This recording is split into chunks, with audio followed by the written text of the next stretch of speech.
নমস্কার বন্ধুরা, কেমন আছেন সবাই? আশা করি সবাই ভালো আছেন। বন্ধুরা, আপনাদেরকে স্বাগতম আপনাদের শুভ নীতি কথা চ্যানেলে। আজকে আমরা আলোচনা করব কাককে এই জিনিস করতে দেখলেই টাকা আসবে অনেক। জানুন অবশ্যই, কাককে হিন্দু ধর্মে কখনোই শুভ বলে মনে করা হয় না। কাকের কা কা ডাক নাকি অশুভ ইঙ্গিত দেয় বলেই বিশ্বাস।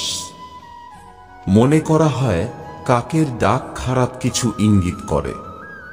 তাই বাড়িতে কাক এলে বা বারান্দায় কাক বসলে অনেকের মনেই কু ডাকে। বাড়ির বারান্দা বা ছাদে কাক বসা কি সত্যিই অশুভ? কি তার তাৎপর্য রয়েছে জেনে নেওয়া যাক।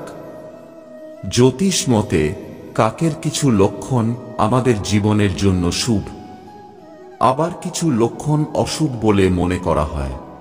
শনিদেবের বাহন হল কাক। শনিবার বাড়িতে কাক এলে তাকে তাড়ানো উচিত নয়। শনিবার সকালে কাককে খাবার খেতে দিলে ভালো, এতে শনিদেব তুষ্ট হন। সকালে বাড়ির বারান্দায় জোরে জোরে কাক ডাকলে বাড়িতে অতিথি সমাগম হয়। হিন্দু ধর্মে কাককে যমরাজের দূত বলা হয়। সেই কারণে কারো মৃত্যু হলে কাক এসে পিণ্ড খেয়ে গেলে মনে করা হয় যে বিদেহী আত্মা ওই খাবার গ্রহণ করেছে। দুপুরে বাড়ির উত্তর দিকে বসে কাক ডাকলে তা শুভ বলে মনে করা হয়। পূর্ব দিকে বসলেও তা ভালো।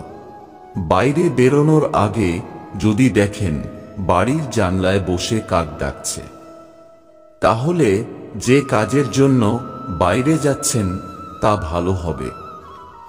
একদল কাক এসে যদি বাড়ির বারান্দায় ডাকে, তাহলে তা শুভ নয়, কোনো খারাপ কিছু ইঙ্গিত করে। বাড়ির দক্ষিণ দিকে কোথাও বসে কাক ডাকলে তা অশুভ। কাককে জল খেতে দিলে তা ভালো। কাককে জল খেতে দেখলে বুঝবেন অর্থলাভ হতে পারে। খাবার নিয়ে কাককে উড়ে যেতে দেখলে শুভ।